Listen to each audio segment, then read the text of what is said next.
Bonjour, bienvenue dans cette deuxième séance en philosophie, séance dans laquelle nous allons aborder dès à présent la première leçon la première leçon concernant la méthodologie en philosophie. Donc il s'agit bien entendu de la dissertation philosophique, les méthodes, les secrets, les éléments indispensables dont la maîtrise vous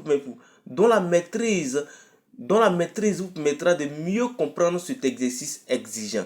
Donc ici, dans la leçon 1, nous allons parler de l'introduction de la dissertation philosophique. Comment réussir une introduction, comment réussir à faire une introduction qui est percutante. Tous les éléments clés et comment les constituantes de l'introduction peuvent être réussis efficacement sans user des méthodes standards. Donc en leçon 1, la dissertation philosophique, notamment l'introduction. Donc nous allons aller droit au but et dans la séance à venir, nous allons faire des séries de pratiques afin de vous permettre de mieux appréhender les choses. Parce que je vous le précise que cette formation n'est pas uniquement théorique, mais elle est pratique. Donc on navigue en théorie et pratique pour vous permettre de comprendre comment les choses se déroulent. Donc, l'introduction en dissertation philosophique. Comment l'introduction peut être réussie facilement? Pour faire une bonne introduction, je vous le précise, l'introduction comprend trois parties. Ça, on vous l'a beau chanter. Ça, on vous les... L'introduction comprend trois parties généralement. Voilà. Il est vrai que certains enseignants Il est vrai que parfois on inclut souvent la reformulation du sujet, mais c'est pas grave. Voici les trois grands éléments qui sont notés au baccalauréat. C'est un peu cela. On a ce qu'on appelle la généralité. On a aussi le problème. Excusez-moi si j'ai écrit problème comme ça de la sorte. Voilà, c'est juste une erreur. Une erreur. Corrigez cela à votre niveau et puis bon, on passe. On a le problème et on a en fin de compte le plan. Donc commençons avec la généralité parce que tous ces trois éléments sont intimement liés. C'est la réussite de tous ces trois éléments qui va faire de votre introduction une introduction qui est réussie. Si l'un de ces trois éléments est raté, votre introduction est bien entendu ratée. Donc il faut maîtriser ces trois éléments. Voilà pourquoi je vais vous proposer des techniques, des astuces, des secrets dont vous allez vous servir pour maîtriser ces trois éléments avant d'aller dans une quelconque composition de dissertation philosophique. Donc, on commence d'abord avec la généralité. D'abord, la généralité, c'est quoi? La généralité, c'est le début. Ce sont les premiers mots que nous allons dire. Et en philo, le sujet est une question. Il est certainement le fruit d'une incompréhension. Donc, la généralité consiste à construire tous les événements, tous les faits ou situations que vous pensez être à l'origine du sujet, de sorte à ce que vous laissez, de sorte à ce que lorsque vous l'exposez, on se dit, tiens, c'est sûrement à cause de ça qu'on se pose cette question. Ça dit quoi? La généralité, c'est le début. Et le sujet de philosophie, il est donné sous forme interrogative. C'est certainement une question. Parce que, bien entendu, on ne donne pas le sujet de philosophie par hasard. Le sujet, il est né de quelque part, soit d'une incompréhension, soit d'un problème qui existait, qui a poussé une personne à se poser la question suivante. Donc en philosophie, lorsque le sujet vient, il y a toujours des événements, il y a toujours des situations qui ont donné naissance au sujet. Et ces situations, ces événements ou faits qui ont donné naissance au sujet ne sont pas uniques, mais ce sont des faits divergents, opposés, qui font que finalement, on se pose une question qui est identique à la question dont on vous donne comme sujet. Ce qui veut dire quoi? Vous, dans votre généralité, qu'est-ce que vous allez faire? Comme le sujet est une question, vous allez tout faire pour mettre en place un ensemble d'événements, un ensemble de faits ou de situations contradictoires que vous estimez être à l'origine du sujet devant lequel vous vous trouvez. Parce que le sujet devant lequel vous vous trouvez, il n'est pas né du hasard. Il n'est pas tombé tout droit du ciel. C'est un ensemble de faits qui ont donné naissance à ce sujet. Et vous allez créer cet ensemble de faits, cet ensemble de situations divergentes là, qui ont donné naissance au sujet devant lequel vous vous trouvez.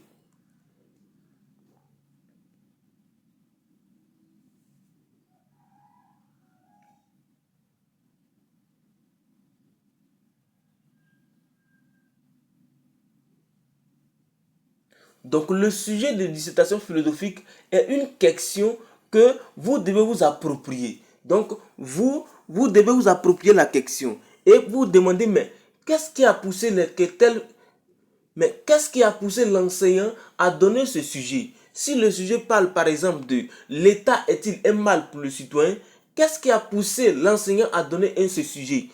Donc dites-vous que faites comme si l'enseignant même il se pose lui-même cette question et que c'est parce qu'il n'arrive pas à comprendre et que c'est parce qu'il n'arrive pas à comprendre cette question qu'il vient vous donner le sujet pour que vous puissiez mieux l'expliquer, la question en réalité. Donc, si l'enseignant, vous estimez que l'enseignant n'arrive pas à comprendre cette question, c'est tout simplement parce qu'il y a des faits, des situations qui font que l'enseignant lui-même, il est paniqué. À tel enseigne qu'il se pose la question qu'il vous a donnée comme sujet. Donc, s'il se pose la question que l'État est-il un mal pour le citoyen, certainement que lui, dans la vie, peut-être, il se rend compte que l'État, en principe, doit protéger le citoyen, mais que dans la pratique, cet État-là piétine la liberté de ce dernier qu'il est censé protéger. Donc, on voit finalement, il s'interroge sur l'État. Il se demande, est-ce que finalement l'État constitue un mal pour le citoyen ou un bien? Donc, vous voyez un peu, c'est un peu cela. Donc, la généralité consiste à construire tous les événements, tous les faits ou situations que vous pensez être à l'origine du sujet. De sorte à ce que lorsque vous l'exposez, on se dit c'est sûrement à cause de ça qu'on se pose la question qui se trouve au devant de vous. Exemple, le bonheur est-il accessible à l'homme? Dans de tels sujets, qu'est-ce que vous allez faire? Vous allez donner l'ensemble des positions possibles qui peuvent faire naître ce sujet. Parce que lorsqu'il y a une question, c'est que sûrement il y a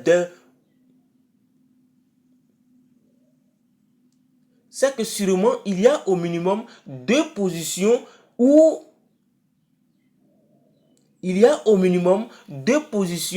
devant lesquelles on n'arrive pas à se situer. C'est qu'il existe au minimum deux positions devant lesquelles on n'arrive pas à se situer. Ça nous empêche, ces deux positions sont tellement pertinentes que elles nous empêchent de trancher en même temps. Donc nous, on va aller à la recherche de ces positions-là. Ces deux présupposées positions que nous estimons être à l'origine de ce sujet, nous allons aller les rechercher. Et donc, on peut par exemple dire que l'homme veut être heureux. C'est ce qu'il recherche. C'est là son moteur, son obsession, son horizon. Il travaille, il aime, il rêve toujours avec l'idée que le bonheur est au bout du chemin. Donc ça, c'est ça. Donc voici la première position. Donc c'est-à-dire que l'homme peut accéder au bonheur. Ce qui laisse transparaître, c'est ce qui laisse transparaître cette phrase ou ces deux phrases en arrière-plan. Sauf que, donc on vient dire, pourtant, la réalité le contredit. Les échecs s'accumulent, les souffrances persistent et les conditions de vie, loin de s'améliorer, semblent parfois l'éloigner davantage de cet idéal. Donc, nous, qu'est-ce qu'on fait? On dit que le bonheur est-il accessible à l'homme? Sûrement qu'il y a deux positions tranchées, il y a deux positions. Certainement qu'il y a deux positions devant lesquelles il paraît difficile de trancher. Voilà pourquoi ce sujet est né. Donc ces deux positions-là, l'une de ces positions peut-être que l'homme veut le bonheur et il pense atteindre ce bonheur. Ça, c'est une position. Donc, mais l'autre position, c'est que le bonheur que l'homme cherche à atteindre, la réalité le rate. Dans le processus de quête du bonheur, la réalité rattrape l'homme. Les difficultés ne finissent pas et l'homme est toujours dans de perpétuels problèmes. Ce qui fait qu'il est loin de ce bonheur qu'il recherche. Donc finalement, on se pose la question, est-ce que l'homme peut atteindre le bonheur? Donc c'est un peu ça. Donc pourtant, la réalité le contredit. Les échecs s'accumulent, les souffrances persistent et les conditions de vie, loin de s'améliorer, semblent parfois l'éloigner davantage de cet idéal. Donc, on a vu ici, voici une généralité que nous avons construite. Donc, on a construit Donc, on a fait les positions possibles. Les positions possibles. Donc, on a mis en place les positions possibles opposées entre elles qui, en réalité, ont donné naissance au sujet devant lequel vous vous trouvez. Donc, c'est un peu cela. Un autre exemple de généralité. Par exemple, l'homme est-il maître de son destin? On peut dire que l'homme est maître de son destin. Pourquoi? Parce que c'est un homme de raison qui réfléchit avant d'agir et qu'il a la liberté de faire ce qu'il veut. Sauf que parfois, la réalité le rattrape car l'homme subit parfois les effets, car l'homme subit parfois le coup de l'événement. Il devient ce qu'il n'a pas voulu et il devient très souvent ce qu'il n'a pas voulu être et il ne devient pas ce qu'il a voulu être. Donc finalement, il n'est pas lui qui guide sa vie. Donc on se demande, l'homme qu'on pensait être le guide de sa vie, est-il réellement le guide de sa vie? C'est un peu cela. Donc on peut dire comme première opposition, l'homme se définit comme un être de raison, capable de se projeter, de choisir, d'agir, bref, de construire son propre avenir. Il élabore des projets, poursuit des objectifs et croit pouvoir orienter sa vie selon ses désirs. Pourtant, de l'autre côté, la réalité le déroute. Accidents, contraintes sociales viennent souvent contrecarrer ses plans. Il devient parfois ce qu'il n'a jamais voulu. Donc, vous voyez que lorsqu'on va opposer ces deux positions, ces deux positions vont. Lorsqu'on va opposer ces deux positions vont forcément donner naissance au sujet devant lequel nous nous trouvons. Au sujet devant lequel nous nous trouvons. Et c'est là le but de la généralité en dissertation philosophique. La généralité, c'est quoi? C'est de trouver les positions possibles qui ont donné naissance au sujet devant lequel on se trouve. Donc, quelles sont les positions, quelles sont les oppositions, quelles sont les contradictions possibles qui ont fait que le sujet devant lequel nous nous trouvons existe. Si le sujet existe parce que le sujet est une question qui nous a été posée, alors si la question existe, c'est qu'il y a une incompréhension quelque part. Et s'il y a une incompréhension, c'est que les gens ne partagent pas c'est que les choses ne sont pas comprises de la même façon ou que ce qu'on pense être vrai n'est pas forcément vrai. Finalement, on se pose la question qui est le sujet. Donc, c'est de la sorte qu'il faut raisonner.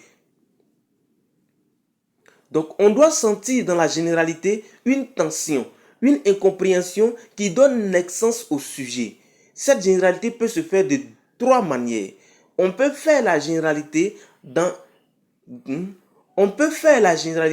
à partir d'un constat. C'est-à-dire que on va prendre des cas. Donc, c'est-à-dire que dans ce cas, vous partez de l'écart entre ce qui est et ce qui doit exister. Donc, avec le constat, vous pouvez partir de l'écart entre ce qui est et ce qui doit exister. Parce que, bien entendu, par rapport à un sujet, il y a ce qui est et il y a ce qui doit exister. Lorsqu'on dit, par exemple, l'État constitue un mal pour les citoyens, il y a ce qui doit exister en principe. Par rapport à l'État, qu'est-ce qui doit exister? Ce qui doit exister, c'est que l'État l'État en principe est un bienfaiteur qui garantit la liberté de tous les individus au sein d'une société. Ça, c'est ce qui devait être. Mais ce qui est, c'est que dans la pratique quotidienne, dans le déploiement de ces actions, l'État piétine parfois cette liberté qu'il est censé garantir. Donc, vous voyez qu'il y a contradiction entre ce qui devait être et ce qui est, mais qui est différent de ce qui devait être. Donc, de cette contradiction, vous pouvez en tirer, de cette contradiction peut naître le sujet devant lequel vous vous trouvez. Vous pouvez faire aussi une généralité à partir de citations.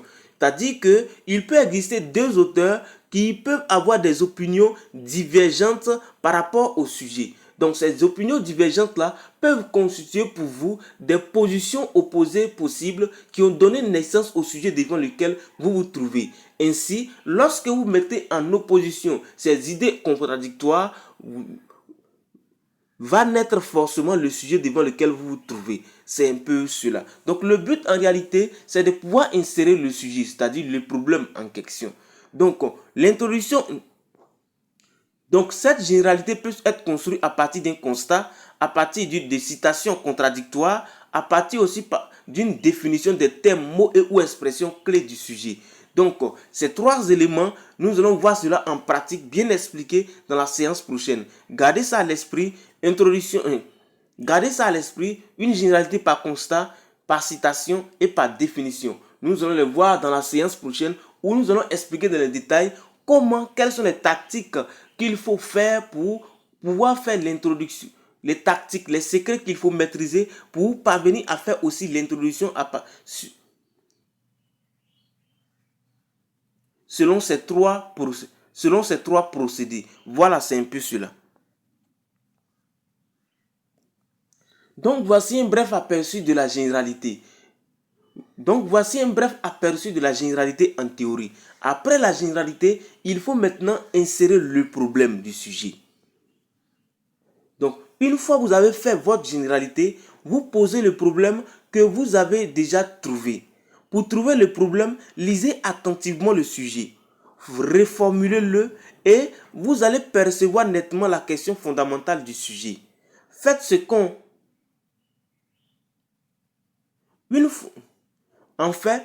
qu'on appelle une étude parcellaire pour pouvoir dégager le problème du sujet. L'étude parcellaire, c'est quoi? Et cela est d'ailleurs important dans tout sujet. L'étude parcellaire, c'est quoi? C'est une phase préliminaire durant laquelle nous allons nous attarder à définir les termes, mots et ou expressions clés du sujet. Ce qui va nous permettre d'attribuer une reformulation réelle au sujet qui nous permettra de donner le problème qui s'y est exactement. Donc, l'étude parcellaire, l'exemple précis. Exemple, le progrès technique réduit-il la place de la religion dans la société? Donc, en étude parcellaire, on va définir les mots et ou expressions clés du sujet. On a progrès technique. Le progrès technique, c'est quoi? C'est l'accroissement de la puissance de la technique. Réduit, on peut dire que c'est diminue, supprime, anéantit, mais je pense que diminue concorde plus avec le sujet. La place de la religion, ici, c'est l'importance de la religion, le rôle de la religion. La société, bien entendu, c'est un groupe organisé d'êtres humains caractérisé par des institutions et des traditions. Donc, les mots qu'on a jugés utiles ici, on a progrès technique, on a réduit, on a ensuite la place de la religion et on a société. Voilà, c'est un peu cela. Donc, à partir de cette définition, nous allons construire une reformulation. La reformulation qu'on a pu donner, on dira alors, le développement technique diminue-t-il l'importance sociale de la religion? Ou bien la religion voit-elle son importance sociale disparaître avec le progrès des inventions techniques? Donc à partir de là, on voit que le problème commence à s'affiner. Et quel est le problème qui est mis en jeu? Le problème, c'est que le progrès technique rend-il inutile la religion? Voici le problème qui se perçoit. Maintenant, donc, dans tout sujet de dissertation philosophique, faites en prélude au préalable une étude parcellaire. Laquelle étude parcellaire vous permettra de mieux comprendre le sujet pour ensuite dégager le problème qui s'y est.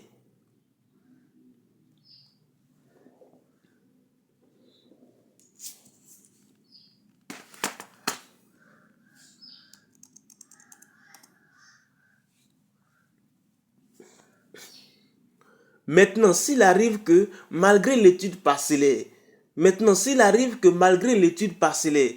toutes ces méthodes, vous n'arrivez pas à trouver le problème de façon correcte, je vais vous montrer ici. Donc, je vais ouvrir une parenthèse et vous montrer une méthode qui va vous permettre de dégager le problème en dissertation philosophique sans problème, c'est-à-dire sans difficulté réelle.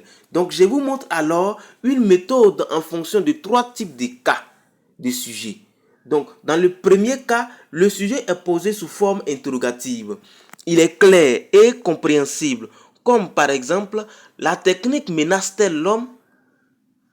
Dans ces cas de figure, il faut remettre en prélude le sujet sous forme affirmative. Ensuite, précéder cette forme affirmative de la condition si, puis tirer la conséquence qui pourrait en résulter. Après cela, vous pourrez reprendre cette conséquence sous forme de question pour constituer le problème. C'est-à-dire quoi? Le sujet, lorsqu'il est donné, il est sous forme interrogative. Donc, comme il est sous forme interrogative, et vous avez du mal à le comprendre, bien entendu, Comme le sujet est sous forme interrogative, vous allez replacer le sujet sous forme affirmative. Une fois le sujet replacé sous forme affirmative, cette affirmation, vous allez la précéder de la condition si. Alors, si vous précédez cette affirmation de la condition si, vous allez en tirer une conséquence. Et c'est à partir de cette conséquence, pour ne pas dire, c'est cette conséquence que vous allez prendre pour la mettre sous forme de question pour constituer votre problème. Exemple de pratique. Faut-il condamner la religion sujet? Donc, on a dit qu'il fallait remettre le sujet sous forme affirmative. Lorsqu'on remet le sujet sous forme affirmative, on dit il faut condamner la religion. Donc maintenant, on va précéder cette forme affirmative de la condition si. Alors on dira, si l'on doit condamner la religion, donc s'il faut condamner la religion, donc la conséquence c'est que c'est parce que la religion, elle est nuisible à la société, elle est une pratique négative pour la société, voilà pourquoi il faut la condamner. Donc cette conséquence-là, c'est si l'on doit condamner la religion, c'est qu'en conséquence, c'est qu'elle est nuisible à la société. Donc c'est cette conséquence que nous allons reprendre sous forme de question pour en constituer notre problème. Dans ce cas de figure, on dira, la religion est-elle nuisible à la société? Point d'interrogation. C'est un peu simple que ça. Un autre exemple, l'État peut-il faire l'économie de la violence? Lorsqu'on dit l'État peut-il faire l'économie de la violence, c'est-à-dire tout simplement que est-ce que l'État peut se passer de la violence? Donc nous, qu'est-ce qu'on a fait? Dans la méthode à présent, on a dit qu'il fallait remettre le sujet sous forme affirmative. Donc, sous forme affirmative, on dit l'État peut faire l'économie de la violence. La condition, c'est si l'État peut faire l'économie de la violence, comme conséquence, c'est que la violence n'est pas nécessaire dans l'exercice du pouvoir de l'État, dans l'exercice du pouvoir étatique. C'est-à-dire que, condition, si l'État peut faire l'économie de la violence, c'est-à-dire si l'État peut se passer de la violence, c'est que comme conséquence, la violence n'est pas nécessaire dans l'exercice du pouvoir de l'État, ce qu'on appelait dans l'exercice du pouvoir étatique. Donc, problème, on va prendre la conséquence et on va reprendre cela sous forme de question. On dira, la violence est-elle nécessaire dans l'exercice du pouvoir étatique? Un autre exemple, sommes-nous guidés par l'inconscient? Sous forme affirmative, on dira, nous sommes guidés par l'inconscient. On va poser la condition, si nous sommes guidés par l'inconscient, c'est que comme conséquence, l'inconscient est le déterminant de l'homme. Si nous sommes guidés par l'inconscient, c'est que l'inconscient est le déterminant de l'homme. Donc, problème, nous allons prendre la conséquence sous forme de question. Pour construire notre problème, on dira, l'inconscient est-il le déterminant de l'homme? Un autre exemple, la technique menace-t-elle l'homme? Donc, on va reprendre le sujet sous forme affirmative. On dira, la technique menace l'homme. Donc, on pose maintenant la condition à côté de la phrase affirmative. On dira, si la technique menace l'homme, comme conséquence, c'est qu'on doit se méfier de la technique. Si la technique menace l'homme, c'est qu'on doit se méfier de la technique. Donc, nous allons reprendre cette conséquence sous forme de question pour constituer notre problème. En ce moment, on dira comme problème, doit-on se méfier de la technique ou bien faut-il se méfier de la technique? Un autre exemple, la société peut-elle subsister sans l'État? C'est-à-dire, est-ce que la société peut vivre sans l'État? En affirmative, on dira la société peut subsister sans l'État. Donc, la condition qu'on va placer à côté, c'est quoi? Si la société peut subsister sans l'État, c'est que comme conséquence, l'État est sans importance au sein de la société. Donc, le problème, c'est l'État est-il sans importance au sein de la société? Voilà, donc ça c'est dans le premier cas dont j'ai parlé. Dans le deuxième cas, le sujet est aussi sous forme interrogative. Mais à première vue, il a l'air d'être incompréhensible. Il n'est pas compréhensible lorsqu'on le voit à première vue. Dans ce cas de figure, vous devez chercher à comprendre le sujet et utiliser sa reformulation pour faire les choses comme nous venons de faire tout à l'heure. Donc, exemple, doit-on redouter les machines?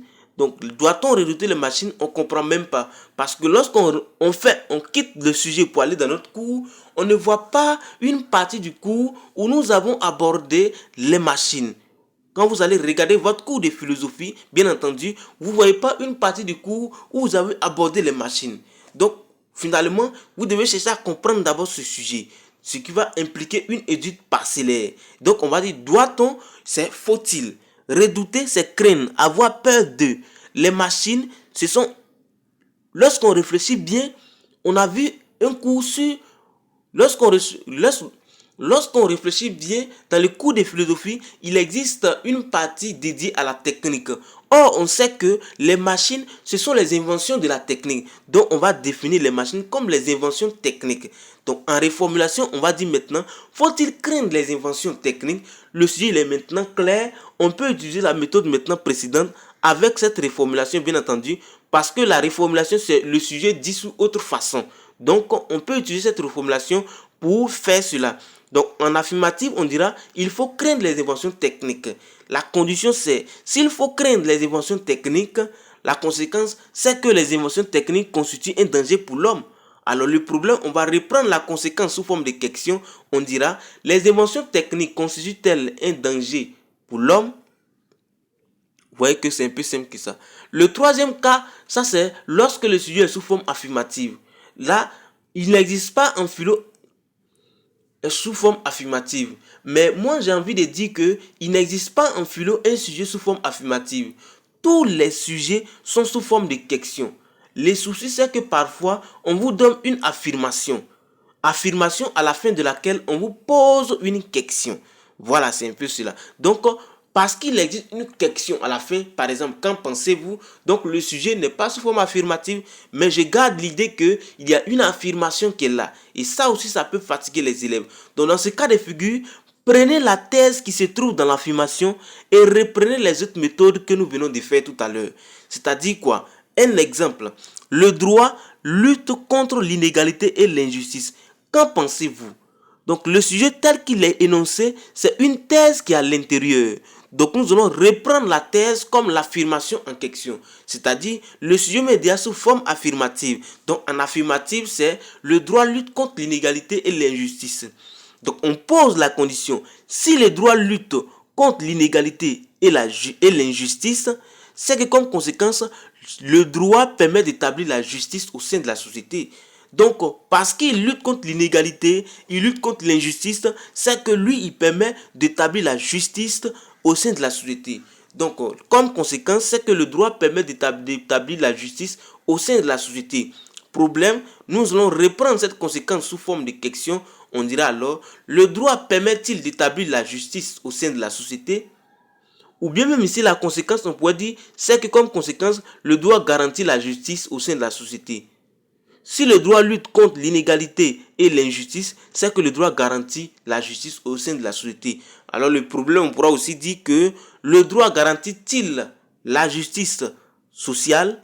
C'est un peu cela. Donc je pense que vous comprenez mieux les choses. Maintenant, on referme la parenthèse et on revient à notre sujet. Et on revient à ce que nous étions en train de faire. Donc c'est un peu cela. Pour faire le sujet, pour dégager un bon problème, il faut passer par une étude parcellaire. Et si malgré tout, après cela, vous n'arrivez pas à dégager le problème, appliquez la méthode que je viens de vous montrer tout à l'heure. Et je pense que les choses iront de soi. Maintenant, une fois que vous avez dégagé le problème, il reste le plan. Donc, il faut dans la dissertation philosophique dégager un plan. Pour trouver le plan, il faut trouver ce qu'on va appeler les axes d'analyse. Et puisqu'en philo, les plans sous forme interrogative sont les bienvenus, nous allons transformer les axes d'analyse en questions pour former le plan. Les axes d'analyse, ce sont quoi? Ce sont les différentes grandes parties, les deux grandes parties du sujet. Ce qu'on pourra appeler autrement thèse et antithèse. Donc les axes d'analyse, c'est ce qu'on peut appeler la thèse et l'antithèse dans certains cas. Voilà, c'est un peu cela. Il en existe deux. Comme pour thèse et antithèse, c'est deux, c'est que les axes d'analyse, il y aura deux axes d'analyse. L'axe 1 et l'axe 2. L'axe 1, c'est le sujet sous forme affirmative. C'est la thèse qui se trouve dans le sujet. C'est-à-dire que le sujet, s'il est sous forme de question, vous reprenez le sujet sous forme affirmative, c'est ce qui va constituer l'axe 1. Voilà. Si le sujet est déjà sous forme affirmative, c'est que c'est l'affirmation qui constitue l'axe 1. L'axe 2, c'est une autre réponse possible à la question posée dans le sujet. Donc, mais comment faire pour dégager l'axe 2? Parce que très souvent, les élèves parviennent à dégager l'axe 1, mais c'est l'axe 2 qui constitue le véritable problème. Exemple de sujet. Faut-il croire en l'existence de Dieu? L'as 1, on a dit, c'est le sujet sous la forme affirmative. On dira, il faut croire en l'existence de Dieu.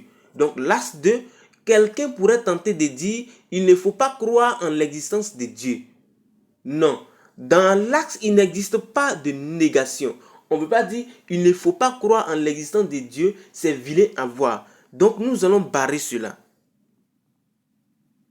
Donc on barre cela. L'axe 2, donc la difficulté se trouve dans l'axe 2. Donc on a barré cela. Bien vrai que on ne peut pas dire il ne faut pas croire en l'existence de Dieu, mais cet élément-là, on va le garder quelque part.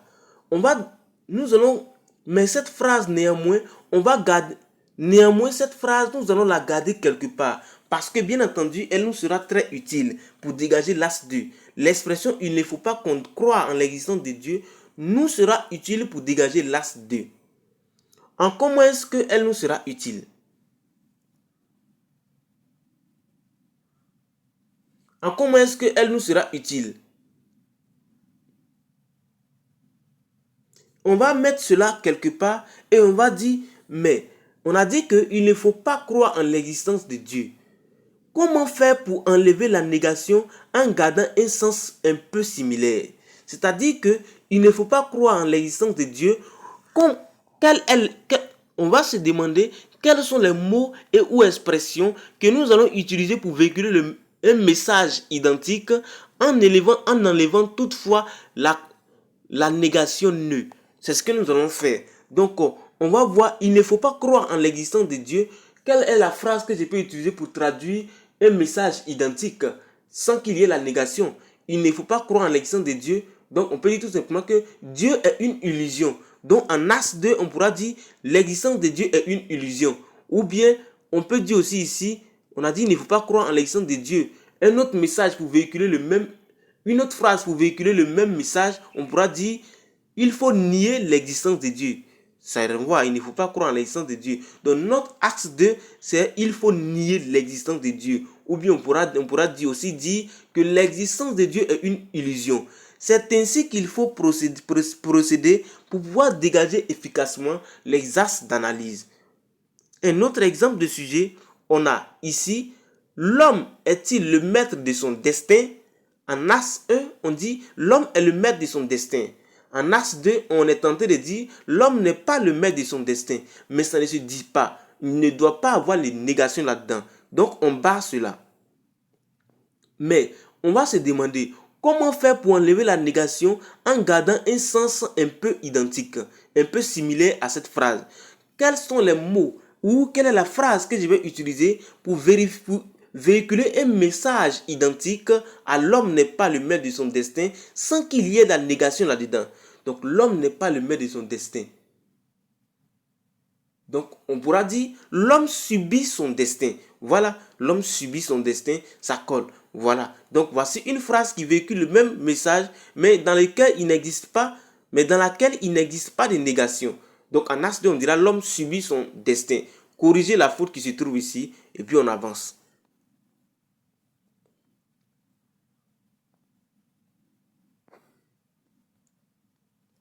Voilà, donc c'est un peu cela. Donc vous voyez que dégager l'as 1, c'est toujours simple et facile. C'est le sujet sous forme affirmative. Et l'as 2, c'est le problème. Mais c'est dans l'as 2 que se trouve le problème. Toutefois, je viens de vous montrer la méthode idéale pour dégager facilement l'axe 2. Mais attention, l'as 1 qu'on pense être... Mais attention, l'as 1 que vous pouvez penser être facile à dégager peut s'avérer problématique pour vous dans certains cas de figure. Je vous l'explique. Il est vrai que l'as 1 est facile à dégager, mais dans certains cas, vous pouvez sombrer dans l'erreur à cause d'un certain nombre de mots. Exemple de mots uniquement, seulement, etc. Ou bien l'unique, etc. Exemple, la connaissance s'acquiert-elle uniquement que par la philosophie? Donc, l'élève sera tenté de dire en as 1 que la connaissance s'acquiert uniquement que par la philosophie. S'il fait cela, il a déjà échoué. Parce que le mot uniquement vient tout. Parce que le mot uniquement vient tout. Parce que le mot uniquement vient tout gâter. Comment est-ce que le mot uniquement vient tout gâter? Parce que si on met en as 1, la connaissance s'acquiert uniquement que par la philosophie, on ne va plus continuer l'as 2. Parce que le mot uniquement fait que on a déjà répondu. Nous sommes dans l'affirmation. Donc, qu'est-ce qu'on va faire? On va enlever uniquement et dire tout simplement que la connaissance s'acquiert par la philosophie. Donc en as 1, on dira la connaissance s'acquiert par la philosophie. Et maintenant en as 2, on pourra dire la connaissance s'acquiert aussi par d'autres moyens. Si on donne un sujet par exemple, la philosophie est-elle l'unique source de connaissance, source de la connaissance? Et que vous dites en axe 1, la philosophie est l'unique source de la connaissance, vous avez échoué. Dites plutôt en axe 1, la philosophie est une source de connaissance. Comme ça, en axe 2, vous pourrez dire qu'il existe d'autres sources de connaissances en plus de la philosophie. Donc, c'est un peu cela. Les mots uniques seulement viennent parfois mélanger un peu les élèves. Et ce qui fait que l'élève, bien qu'ayant compris le sujet, mais à cause du fait que l'as 1, il a été très affirmatif, en as, il a été très affirmatif, le correcteur peut se donner le droit de ne plus corriger le reste de votre copie. C'est un peu cela. Donc, faites beaucoup attention. Donc, une fois nous avons dégagé les axes d'analyse, nous allons les reprendre sous forme de questionnements pour constituer notre plan. Ce qu'on appelle les aspects d'analyse. Donc, à partir des axes d'analyse, nous allons formuler ce qu'on appelle les aspects d'analyse. Pour construire ces aspects d'analyse, nous allons reprendre l'axe 1 sous forme de questions en commençant par dans quelle mesure, en quel sens, en quoi, puis nous allons annoncer aussi l'axe 2 sous forme d'interrogation, interrogative bien entendu, en commençant par toutefois, cependant, mais. Exemple. Sujet. Faut-il croire en l'existence de Dieu? L'as 1, on a dit il faut croire en l'existence de Dieu. As 2, il faut nier l'existence de Dieu. Ou bien on pourrait dire l'existence de Dieu est une illusion. Aspect d'analyse, on va commencer par dans quelle mesure faut-il croire en l'existence de Dieu? Ensuite, toutefois, ne faut-il pas nier cette existence? Ou bien on pourrait dire toutefois, l'existence de Dieu n'est-elle pas une illusion? C'est un peu cela. Un autre exemple, en quoi l'État constitue-t-il une menace pour le citoyen? En as 1, l'État constitue une menace pour le citoyen. En as 2, l'État constitue un bonheur pour le citoyen.